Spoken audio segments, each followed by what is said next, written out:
साथ सुंदरम म्यूचुअल के एमडी और सीईओ सुनील सुब्रमण्यम सर जुड़ते हुए। Sunil sir, good morning. Good morning. इधर ये साल मजा नहीं आ रहा है 2023। ये पिछले 7 साल से बढ़िया आउट परफॉर्मेंस इंडियन इक्विटीज का। इस बार वो आउट परफॉर्मेंस दूर की बात, हम अपना ही डीकपल हो के अलग अलग रीजंस हो कुछ भी हो, इस बड़ी हाँ। वॉलेटिलिटी, मूड थोड़ा सा खराब सा है। 1.5 महीना निकल गया है, ये साल ऐसे ही जाने वाला है क्या? नहीं नहीं नहीं नहीं, ये शायद साल ऑफ टू हाफ्स होगा। फर्स्ट हाफ के लिए प्रॉब्ली ऐसी वॉलिटिलिटी जारी रहेगी। सेकंड हाफ में मैं स्ट्रांग बाउंस बैक देखता हूँ। और सेकेंड हाफ में स्ट्रॉन्ग स्ट्रॉन्ग बाउंस बैक के पीछे रीजन क्या? यूएस की तरफ से क्लैरिटी आ जाएगी, रिसेशन या नो रिसेशन वाली?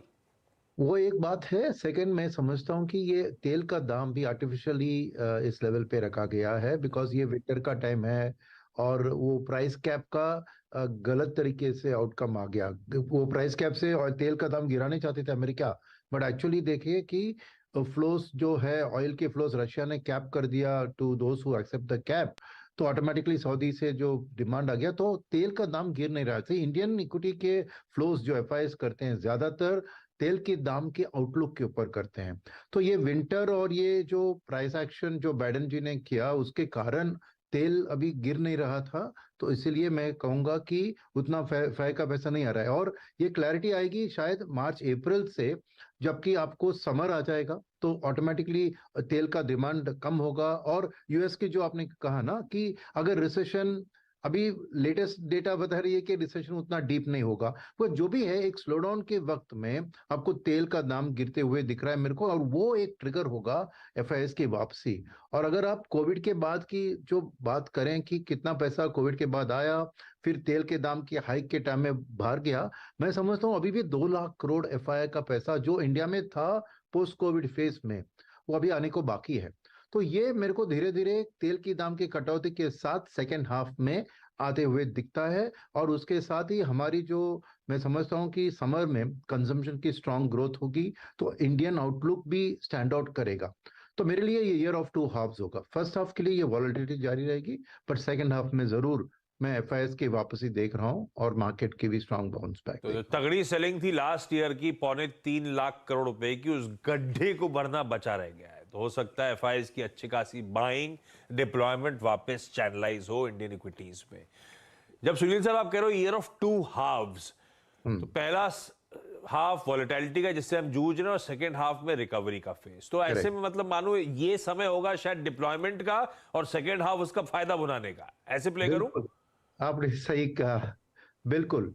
अगर आपको वोट डर है तो स्टाइगर डिप्लॉयमेंट कीजिए, क्योंकि 3-4 महीने के ऊपर आप धीरे धीरे भी खरीदारी कर सकते हैं और सेकेंड हाफ में आप उसका फायदा उठा सकते हैं। क्योंकि आपने यूएस यूएस के दरें वरें उसकी बात छेड़ी, रिसेशन के फियर्स की। इस हम्म। समय जो माहौल या डेटा पॉइंट्स आ रहे हैं, फेड हम्म। अब और दिख भी रहा है, डिसइंफ्लेशन कीवर्ड बना, उसके हम्म। सामने बहुत स्ट्रांग जॉब्स रिपोर्ट, ये दोनों का करेक्ट। इस तरह का इंडिकेशन दे रहे हैं कि हम लोग शायद हो सकता है एक माइल्ड रिसेशन, एक सॉफ्ट लैंडिंग की तरफ ही जा रहे हैं। ब्यूटीफुली फेड ने कंट्रोल कर लिया, ऐसा मान लो क्या? लग रहा है इस समय हाँ, बैठा हुआ देखने को? अब तक ऐसा लग रहा है। मार्केट का इतना भरोसा नहीं था फेड के एक्शंस के ऊपर हाँ। ये याद रखने की जरूरत है। मगर अब जैसे दिख रहा है कि एक तरफ देखिए उधर जॉब्स रिपोर्ट स्ट्रांग हो रही है मगर इन्फ्लेशन कंट्रोल हो रही है, तो ये स्वीट स्पॉट है उनके लिए। और मैं मानता हूं कि अगर रिसेशन का फियर उतना डीप नहीं आए और एक स्लो रिसेशन या कहते हैं सॉफ्ट रिसेशन से वापस आ गए, तो इंडिया में भी जो एक डीकपलिंग की बात हो रही थी कि एक बार हमारी एक्सपोर्ट्स पे थोड़ा दबाव आ सकती थी एक हार्ड रिसेशन में। पर अब पीएलआई का जो प्रोग्राम हमने जारी किया है, शुरू किया है, तो डिमांड अगर यूएस से जारी रहा एक सॉफ्ट रिसेशन में, तो इंडिया के लिए फायदा होगा। हमारी एक्सपोर्ट स्ट्रांग ग्रो हो सकती है, ये पीएलआई के फैक्ट्रीज जैसे ही आ जाते हैं और नो आगे बढ़ते हैं, तो मेरे लिए इकोनॉमिकली ये पॉजिटिव ट्रिगर होगी, एक्सपोर्ट्स का जो बूस्ट मिल सकता है। तो मेरे लिए दोनों तरफ की खबर ना देखिए, अगर रिसेशन और अगले महीने की डेटा सब मुझे रिवर्स में आ गई कि रिसेशन और भारी होने वाला है, फिर भी समझता हूं कि फ्लोस के लिए इंडिया का ग्रोथ में उतना असर नहीं पड़ने वाला है। तो मेरे लिए ये सेकेंड हाफ की जो बात मैं कर रहा था, इट इज एक्चुअली इंडिपेंडेंट कि यूएस की क्या खबर आती है। क्यों मेरे को तेल का दाम के ऊपर फोकस है और मेरे को लग रहा है कि डेफिनेटली तेल का दाम 70 के लेवल पर स्टेबलाइज होगा तो इंडिया के लिए भरपूर फायदा होगा। तो वही बात मैं कह रहा हूं कि अगर स्लो रिसेशन सॉफ्ट रिसेशन आ गया तो इंडिया की एक्सपोर्ट्स के लिए और ग्रोथ के लिए और एक सपोर्ट मिल सकता है। हमारे आईटी सेक्टर और फार्मा सेक्टर जो एक्सपोर्ट ओरिएंटेड है उसमें आप थोड़ा चाल देख सकते हैं। ओके अच्छा सुनील जी, अभी तक आपने बात की आशीष के प्रश्नों के एवज में यूएस मार्केट्स को लेकर, एक्सपोर्ट्स को लेकर। अब हमारी भी आरबीआई पॉलिसी है, यहाँ पे जो हमारी इन्फ्लेशन की ट्रेजेक्ट्री है, या फिर आप जो बात करें ना, I mean crude which look like अगर आप देखें 70 की रेंज में स्टेब्लिश हो जाए, और आपने 2 हाफ्स की बात भी करी, तो क्या ऐसे में इस फर्स्ट हाफ में मोर और लेस हमारा जो ये पूरा रेट हाइक का प्रोसेस है वो टॉप आउट हो जाएगा, आपको लगता है क्या? और ऐसे में इस फर्स्ट हाफ में अगर बाइंग रेट सेंसिटिव्स में करनी चाहिए, बैंक्स में करनी चाहिए, रियल स्टेट में करनी चाहिए, ऑटो में करनी चाहिए, तो उसको आप कैसे अप्रोच करेंगे? नहीं, आपने बहुत बढ़िया बात कही, एग्जैक्टली जो मैं कहने वाला था यही, यानी कि अगर यूएस में अभी 5.1 की टॉप आउट की बात कर रहे हैं तो आरबीआई के लिए शायद बस एक राइट हिक और करना पड़ेगा। कि याद रखिए कि इंडिया का इन्फ्लेशन इतना भयंकर नहीं है कि उसको रेट हाइक करने की जरूरत पड़े इन्फ्लेशन कंट्रोल के लिए। हमारी रेट हाइक होती थी अगर यूएस बहुत जबरदस्त रेट हाइक कर रहा है तो पैरिटी मेंटेन कर लिए, नहीं तो करेंसी के ऊपर ज्यादा दबाव आ जाएगा। तो अगर यूएस में टॉप आउट दिख रहा है 5.1 तो आरबीआई के लिए भी वो टॉप आउट रहेगा। एक रेट हाइक कल की शायद पॉलिसी में आएगी 25 या 35 बेसिस पॉइंट्स की, उसके बाद डाउन टाउन। और ये बहुत सही वक्त रहेगा रेट सेंसिटिव जैसे ऑटो, बैंकिंग, रियल एस्टेट को खरीदने के लिए, क्योंकि एक डिक्लाइनिंग जो रेट सिनेरियो आएगी वो बैंक्स के लिए भरपूर फायदा होगा। और ईएमआई भी अगर बहुत ज्यादा बढ़ेंगे नहीं तो ऑटो ऐसे सेक्टर्स ईएमआई वहां पे दब के रहेगा तो डिमांड के लिए अच्छी बात होगी। तो आपने बहुत बिल्कुल सही पकड़ा कि ये वक्त है आपको रेट सेंसिटिव्स को एक्यूमुलेट करने का। ओके, फर्स्ट हाफ रेट सेंसिटिव्स को एक्यूमुलेट करने का। अच्छा, एक और चीज़ सर, देखिए आई मीन जो लास्ट बजट स्पीच में 7.5 लाख करोड़ रुपए की कैपेक्स की फिगर थी वो 10 लाख पहुंच गई है, 10 लाख करोड़ रुपए।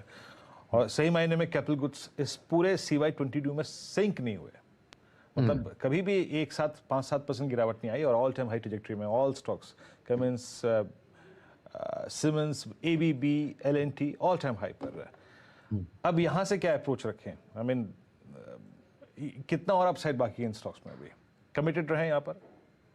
कमिटेड रहे, क्योंकि देखिए ये सब सिक्लिकल सेक्टर्स होते हैं और जो वी शेप होता है तो उम्मीद से ज्यादा डेफिनेटली उनकी, क्योंकि एक दो बात आती है साइक्लिकल सेक्टर्स जो आपने बताया उसमें, एक होती है बेस इफेक्ट, क्योंकि पिछले साल इतना खराब था तो वाई ग्रोथ आपको 30-40% भी आपकी अर्निंग्स बढ़ सकती है, क्योंकि बेस इतना लो था।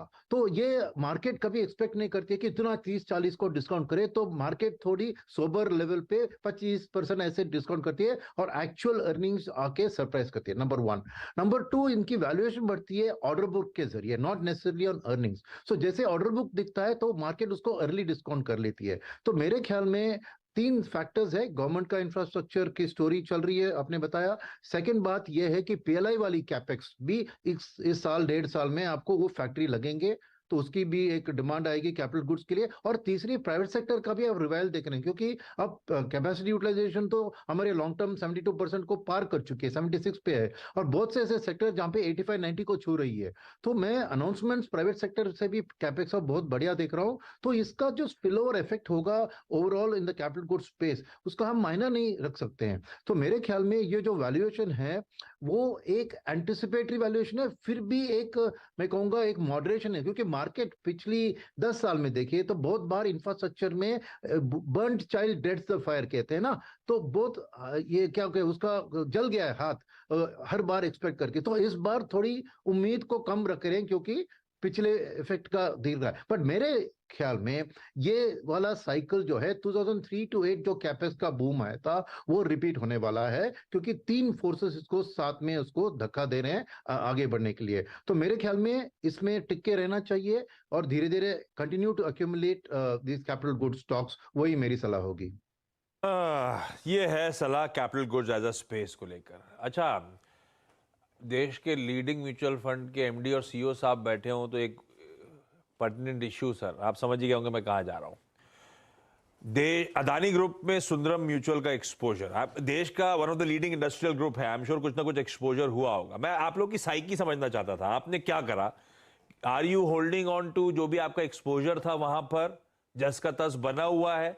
बी, थोड़ा सा बाजार ज्यादा डर गया था क्या कि सिस्टमिक, ये सिस्टमिक रिस्क तो वैसे भी नहीं थी, ऐसा मानूं क्या? आपकी रीडिंग क्या है सर इस पूरे ये ओके, मैं कह दूंगा कि डिस्क्लोजर के तौर पर स्टॉक स्पेसिफिक बात नहीं कर सकता हूं, बिल्कुल ठीक। मगर ओवरऑल डेट में हमारा जीरो एक्सपोजर था, और इक्विटीज में हमने जिन कंपनियों के पास प्रॉब्लम इंडस्ट्री में हमारा लोएस्ट एक्सपोजर था ग्रुप के ऊपर इक्विटीज में, मगर वो भी हमने ऑपरेटिंग कैश फ्लोस वाली कंपनी जो बिफोर ये ग्रुप के शामिल हुए तब से हमने खरीद रखा था, तो उसको हम रख रहे थे।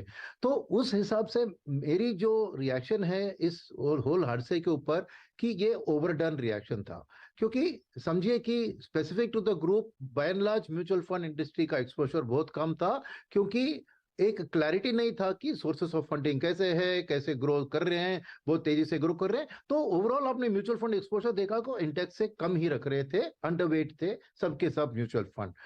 मगर आप देखें तो जो रिएक्शन और करेक्शन हुआ, जो न्यूज रिपोर्ट आई उसके कारण, वो कुछ और सेक्टर जैसे बैंकिंग, पीएसयू बैंक्स में बहुत भारी नुकसान हुआ उधर, मगर ये ओवरडन था क्योंकि exposure of the banking system to the group बहुत कम है, not even 1% of the incremental lending book, और वहां पे भी जो लेंडिंग हुआ है वो ज्यादातर कंपनी की कैश फ्लोज के बेसिस पे ऊपर, ये जो शेयर बेस्ड फाइनेंसिंग ये सब बहुत कम था। तो मेरे ख्याल में जो रिएक्शन हुआ था उस रिपोर्ट के जरिए वो डेफिनेटली ओवर रिएक्शन था, और जो करेक्शन आया बैंकिंग स्पेस में वो बहुत बढ़िया मौका था बैंकिंग को अक्यूमुलेट करने का, और मैं समझता हूं कि कोई सिस्टमिक रिस्क कोई नहीं है इसमें, और ये नेचुरली ग्रुप के संबंधित शेयरों में जो असर आएगी उसका हम कह सकते नहीं कि कब वापस आएगा, क्या होगा सिचुएशन, वो आने वाले दिन ही बताएंगे। बट ओवरऑल जो रिलेटेड सेक्टर्स के ऊपर दबाव आया है वो मैं समझूंगा मार्केट की ओवर रिएक्शन है, एक डर के मारे। और यहाँ पे अगर हम फोकस रखते हैं